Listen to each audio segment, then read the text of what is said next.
अध्याय 2 अर्जुन ने श्री कृष्ण की शरण ली। श्लोक नंबर 62। जब मनुष्य इंद्रियों के विषयों का निरंतर विचार करता है तो उनसे अनुरक्त हो जाता है। इस अनुरक्ति से कामना उत्पन्न होती है और कामना से क्रोध जन्म लेता है। श्री कृष्णा डिवोरीज, बहुत ही प्यारा वर्स। इसमें हम भगवान जी से अब समझेंगे क्रोध क्यों आता है। देखिए, हमें संसार में बहुत सारे लोगों ने कहा गुस्सा नहीं करना चाहिए, ऐसा नहीं करना चाहिए, क्रोध मत करो, बट कोई ये नहीं बताता कि क्रोध उत्पन्न कैसे होता है। और भगवान जी कितने ब्यूटीफुली एक ही श्लोक में बड़े आराम से समझाते हैं कि क्रोध कहाँ से आता है। देखिए, भगवान ने कहा कि जब हम इंद्रियों के विषयों का निरंतर चिंतन करते रहते हैं। देखिए, हमें संसार में भगवान का चिंतन करने की आदत नहीं डलवाई गई। तो जब आप भगवान का चिंतन नहीं कर रहे हो तो फिर दूसरा क्या बचा? भगवान की माया, संसार। तो हम क्या करते हैं? खाली दिमाग शैतान का घर। हम कुछ ना कुछ चीज़ें पाने के बारे में, चीज़ों के बारे में सोचते रहते हैं। आमतौर पर लोग कहते हैं यार देखने से क्या होगा, मैं खरीद तो नहीं रहा हूँ ना। बट होता क्या है, जब आप चीज़ों को बार बार देखते हो, मान लीजिए आप अफोर्ड कर सकते थे 10 लाख वाली कार, बट आप बार बार मर्सिडीज़ के शोरूम में गए, या आपने इंटरनेट पे जाके BMW, मर्सिडीज़ या जैगवार के एक्सपेंसिव मॉडल्स देखे, ऐसे 1-2 करोड़ वाली गाड़ियाँ देखना शुरू कर दी। तो उससे क्या होगा, बार बार उसके बारे में जब आप चिंतन करोगे तो उससे कहीं अनुरक्त हो जाओगे आप। मतलब आपकी वो चीज़ों को पाने की चाहत, उससे अटैचमेंट बन जाएगी आपकी। ठीक है, अब वो जो अटैचमेंट बन गई, आपकी अनुरक्ति हो गई, उससे कहीं ना कहीं वर्ल्डली डिज़ायर्स पैदा होती हैं, कामनाएं उत्पन्न होती हैं। ठीक है, और जब इंसान की कामनाएं, वो डिज़ायर्स पूरी नहीं होती तो फिर क्या होता है? फिर क्रोध का जन्म होता है। ठीक है, तो अब सोचिए, अगर आप क्रोध को ख़त्म करना चाहते हो तो आपको क्या करना पड़ेगा? पहले आपको वर्ल्डली डिज़ायर्स को कंट्रोल करना पड़ेगा। अगर आपकी वर्ल्डली डिज़ायर्स ग्राफ कम हो रहा है, ऑटोमेटिकली आपका क्रोध का ग्राफ कम हो रहा होगा। ये आज तक आपको किसी ने नहीं बताया होगा। हमें सब ने ये बताया क्रोध को छोड़ देना चाहिए, बट कोई ये लिंक नहीं करके बता रहा है कि वर्ल्डली डिज़ायर्स, देखो सारी तो पूरी हो नहीं सकती। आपके पास लिमिटेड रिसोर्सेज होते हैं, हम सब के पास, राइट?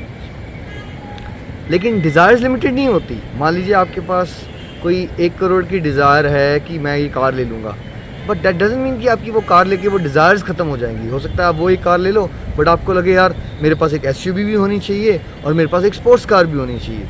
हो सकता है आप वो भी ले लो, बट तब तक आपके अंदर एक और डिज़ायर आ जाए कि मेरे पास हेलीकॉप्टर भी होना चाहिए। कुछ भी डिज़ायर आ सकती है, कोई डिज़ायर्स में लिमिट तो है नहीं। तो होगा क्या, हमेशा डिज़ायर्स हमेशा ज़्यादा रहेंगी और वो पूरी हो नहीं पाएंगी। और फिर क्या होता है, इंसान मिसफायर करता है। मान लीजिए आप फ्रस्ट्रेटेड थे और अटैच हो चुके थे इस बात से कि आपको वो कार लेनी थी और आप नहीं ले पा रहे थे, और आप घर आते हो और आपकी वाइफ कहती है यार वो बेटे का ना स्कूल अच्छा नहीं चल रहा है, क्यों ना हम उसको वो वाले स्कूल में डाल दें। आप पूछते हो उसकी स्कूल फ़ीस क्या है वहाँ पे, और आपको पता चलता है कि उसकी स्कूल फ़ीस वहाँ पे डबल है आपके करंट स्कूल फ़ीस से। तो आपको हो सकता है एकदम झटके से आपकी वाइफ पे गुस्सा आ जाए। आपकी वाइफ को समझ ना आए इसको गुस्सा क्यों आ गया, आपको भी कुछ समझ नहीं आ रहा मुझे गुस्सा क्यों आ रहा है। लग रहा था कि आपको स्कूल फ़ीस के पॉइंट पे गुस्सा आ रहा है, बट हो क्या रहा है कि ये जो उन्होंने ऑप्शन दी, बच्चे की स्कूल फ़ीस ज़्यादा देना, ये आपकी जो इंटरनल डिज़ायर चल रही है कि मैं वो एक्सपेंसिव कार लूँ, ऑलरेडी आप वो चीज़ नहीं ले पा रहे, प्लस एक और ख़र्चा दिख रहा है। तो क्या होगा, आप अंदर से झल्ला उठोगे और उस समय पे आपको क्रोध आ जाएगा। तो शुरुआत कहाँ से हुई थी? जब हमने ज़रूरत से ज़्यादा संसार का चिंतन किया, संसार की चीज़ों से हमारी अटैचमेंट हो गई, है ना। ये अच्छा खाने से, अच्छा पीने से, अच्छा पहनने से, अच्छा चलाने से, यश से, और फिर उन अटैचमेंट से हमारे अंदर डिज़ायर्स हुई कि मुझे ये मिल जाए, काश मैं ये प्राप्त कर सकूं। और जब वो पूरा नहीं हुआ तो हमें क्रोध आता है।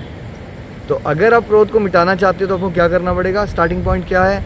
आप फालतू में संसार के बारे में सोचो मत, चिंतन करो, ईश्वर का स्मरण करो, जितना ज़रूरत है उतना काम किया, ड्यूटीज़ की अच्छे से भगवान का नाम लेते हुए। उससे क्या होगा, डायरेक्टली आपकी अटैचमेंट भगवान से बढ़ेगी, संसार से विरक्ति आएगी, वर्ल्डली डिज़ायर्स का ग्राफ कम होगा, और ऑटोमेटिकली उसी के प्रोपोर्शनेट आप पाएंगे कि आपका क्रोध का ग्राफ भी कम होता जा रहा है। और आपको 1 साल लगेगा ये प्रैक्टिस करने के लिए। आप अपने सत्संग साधना सेवा बढ़ाओ, फालतू की ओवर थिंकिंग घटाओ, वर्ल्डली डिज़ायर्स का ग्राफ कम और क्रोध कम, इसको आप प्रैक्टिकली एक्सपीरियंस कर सकते हैं। श्रीमद् भागवत गीता की जय।